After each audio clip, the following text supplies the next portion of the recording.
Assalamualaikum warahmatullahi wabarakatuh. Kami dari kelompok 4. Di sini kami akan menjelaskan IPS tingkat sekolah dasar di negara Jerman. Adapun anggota dari kelompok 4, yang pertama ada saya sendiri, Atana Nisa Rahma dengan NIM 2004581, serta dua rekan saya yang bernama Adinda Diah Permata dengan NIM 2009163 dengan Mila Andriani Nur Cahya dengan NIM 2009240. Di sini kami akan menjelaskan yang pertama ada latar belakang masalah, yang kedua ada kurikulum IPS, pelaksanaan pembelajaran. Assalamualaikum warahmatullahi wabarakatuh. Perkenalkan, saya Mila Andriani Cahya dari kelas 2 EPGSD dengan NIM 2009240. Di sini saya akan menjelaskan mengenai latar belakang masalah pendidikan di negara Jerman. Nah, negara Jerman merupakan sebuah negara yang berada di benua Eropa dengan memiliki sebuah kualitas pendidikan yang sangat tinggi dan sangat berkualitas. Nah, negara Jerman ini memiliki luas wilayah sebesar 356.957 km persegi. Nah, negara Jerman ini memiliki tingkat prestasi yang cukup besar seperti halnya di bidang pendidikan dan di bidang olahraga. Nah, sebelum Jerman menjadi sebuah negara yang maju, Jerman memiliki latar belakang pendidikan yang menjadi jalan untuk suksesnya negara tersebut. Yang pertama yaitu kekalahan Jerman dalam Perang Dunia Kedua. Nah, dalam Perang Dunia Kedua, Jerman mengalami kekalahan dan akibatnya situasi di negara tersebut memiliki sebuah kekacauan seperti halnya kondisi mental masyarakat yang menurun. Nah, sehingga pemimpin di Jerman membuat sebuah kebijakan agar dapat meningkatkan kembali dan bangkitkan kembali negaranya sendiri dengan menanamkan keyakinan dan kebanggaan terhadap bangsanya sendiri, sehingga hal tersebut dapat kita sebut dengan cause peace mystic, atau saat ini kita mengenal bahwa negara Jerman tersebut menganut ideologi fasisme yang dijadikan sebagai landasan dalam sistem pendidikan.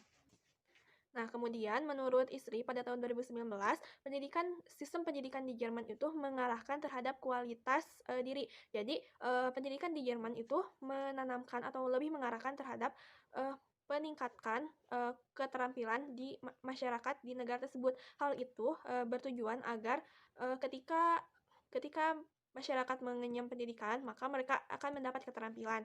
Nah, dengan keterampilan tersebut, maka negaranya akan bangkit dan juga tidak akan mengalami keterpurukan lagi. Nah, selain hal tersebut, pendidikan di Jerman memiliki tujuan agar rakyat Jerman memiliki keterampilan atau keunggulan di berbagai bidang seperti hanya bidang pendidikan, bidang kesehatan atau medis, serta dapat melakukan penemuan ilmiah, dan yang lebih utamanya adalah sebagai pembangunan kekuatan militer. Nah, lalu latar belakang yang kedua yaitu Jerman membagi negaranya menjadi dua bagian. Nah, akibat dari kekalahan Jerman pada Perang Dunia Kedua, negara Jerman tersebut membagi negaranya menjadi dua bagian, yaitu Jerman Barat dan juga Jerman Timur. Nah, dalam sistem pendidikan, ketika negara Jerman itu masih dibagi menjadi dua, kesulitan terhadap pendidikan itu lumayan terasa. Seperti halnya tingkat pendidikan di kedua negara tersebut tidak seimbang. Dengan contoh, di negara Jerman bagian barat pendidikannya cukup berkualitas, sedangkan di Jerman bagian timur tidak seperti di negara Jerman bagian barat. Sehingga pada saat Jerman sebelum disatukan antara Jerman Barat dan Jerman Timur, tingkat pendidikan tersebut lama untuk meningkat. Nah, lalu yang ketiga, merubah filsafat pendidikan. Mengapa filsafat pendidikan di Jerman itu berubah? Karena pada saat Jerman mengalami kekalahan, nah filsafat pendidikannya itu berfokus pada ideologi Nazi. Nah, pada ideologi Nazi tersebut terdapat beberapa kejanggalan atau kegagalan dalam pelaksanaannya, sehingga mereka mengubah filsafatnya. Perubahan yang dilakukan Jerman dalam mengubah filsafatnya dapat kita lihat dari pengaruh filsafat baru, yaitu filsafat eksistensialisme, yaitu filsafat yang mendorong untuk lebih meningkatkan kualitas diri atau keterampilan. Juga adanya filsafat progresivisme, yaitu yang menekankan ilmu sains dan kemajuan atau perubahan yang terstruktur, dan juga critical pedagogy, yaitu filsafat yang memiliki kelebihan dalam menekankan atau menata ulang kebenaran setelah Jerman mengalami keterpurukan yang diakibatkan oleh adanya ideologi Nazi. Nah, di dalam negara Jerman tersebut dapat memiliki beberapa filsafat. Mengapa? Karena negara Jerman merupakan negara federal yang terdiri dari negara-negara bagian. Nah, dalam negara tersebut memiliki kewenangan dalam mengatur sistem pendidikan. Jadi, setiap negara tersebut bebas untuk memilih filsafat mana yang akan dijadikan sebagai landasan pendidikannya. Nah, lalu yang selanjutnya adalah sumber pendidikan berasal dari negara, tidak lagi berasal dari gereja. Nah, pada awalnya Jerman itu memiliki dua sumber untuk pendidikan, yaitu dari negara dan juga dari gereja. Nah, negara itu sendiri dapat mengatur dan juga memiliki kewenangan dalam menjalankan dan juga mengatur pendidikan di negara Jerman. Sedangkan gereja memiliki sebuah keistimewaan karena pada saat Jerman mengalami keterpurukan dalam kekalahan dari Perang Dunia Kedua, gereja merupakan sumber kebenaran yang merupakan wakil dari Tuhan. Namun, setelah adanya kebijakan wajib belajar, program sumber belajar dari gereja itu sudah tidak ada lagi.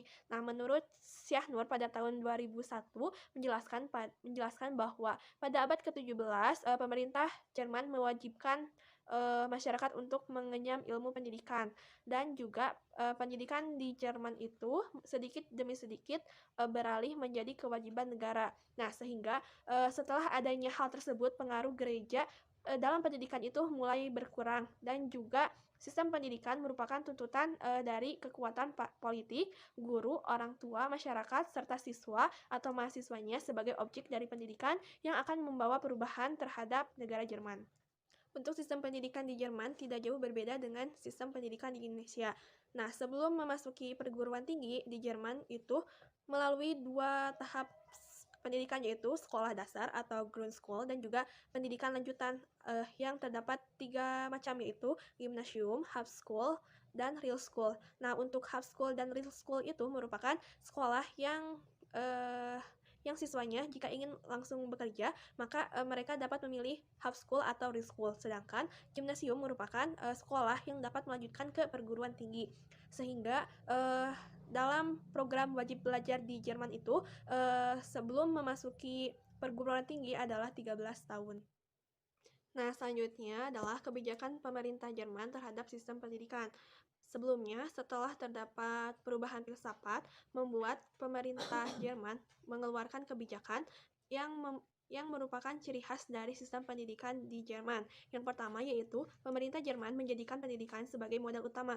Jadi, ketika setelah Jerman mengalami kekalahan dalam Perang Dunia Kedua, Jerman memulai untuk membaguskan atau meningkatkan kualitas pendidikan, sehingga dengan begitu biaya pendidikan terhadap siswa-siswanya itu menjadi gratis. Jadi siswa yang akan bersekolah di Jerman itu tidak perlu lagi mengkhawatirkan mengenai biaya, karena pendidikan merupakan modal utama agar Jerman dapat kembali lagi bangkit menjadi sebuah negara yang maju. Nah, lalu yang kedua, pemerintah pusat atau federal tidak lagi memonopoli peraturan dalam sistem pendidikan. Jadi pemerintah pusat tidak ikut campur sepenuhnya terhadap negara bagian. Jadi di negara Jerman kan merupakan sebuah negara federal yang merupakan gabungan dari beberapa negara bagian. Nah, negara bagian tersebut memiliki sebuah kewenangan untuk mengatur jalannya pendidikan di negara tersebut, dan apabila terdapat kesalahan, negara pusat bisa saja ikut campur, tetapi tidak sepenuhnya. Nah, lalu yang ketiga, peran masyarakat dalam pendidikan sangat besar. Jadi ketika pemerintah memiliki tujuan dengan meningkatkan kualitas pendidikan, maka negaranya pun akan ikut maju. Nah, peran masyarakat pun sangat berpengaruh dalam sistem pendidikan di Jerman, karena masyarakatnya pun berpikir bahwa dengan mengenyam pendidikan, maka negara yang mereka tempati itu akan menjadi maju kembali. Dan yang keempat yaitu menyatukan kembali negara bagian antara Jerman Barat dan Jerman Timur. Nah, dengan penyatukan kembali negara bagian tersebut memudahkan pendidikan agar dapat lebih cepat dalam memajukan kualitas pendidikan. Karena sebelumnya saat negara bagian tersebut terpisah, kualitas di kedua negara tersebut tidak seimbang, seperti halnya di negara Jerman merupakan negara yang memiliki kualitas pendidikan yang tinggi, sedangkan di Jerman Timur memiliki pendidikan yang tertinggal. Nah, sehingga pemerintah federal menyatukan kembali antara Jerman Barat dan Jerman Timur. Lalu yang kelima adalah pemerintah Jerman memperhatikan kualifikasi guru. Jadi guru di negara Jerman itu sama susahnya seperti menjadi dokter, karena kualitas guru sangat dipentingkan di sekolah dasar ataupun menengah dan juga perguruan tinggi. Ketika gurunya pun berkualitas, maka siswa yang diajarnya pun akan berkualitas. Nah, selain itu, pemerintah Jerman juga memperhatikan seperti gaji guru, kesehatan guru, serta akomodasi dan juga kesejahteraan guru di Jerman itu sangat diperhatikan.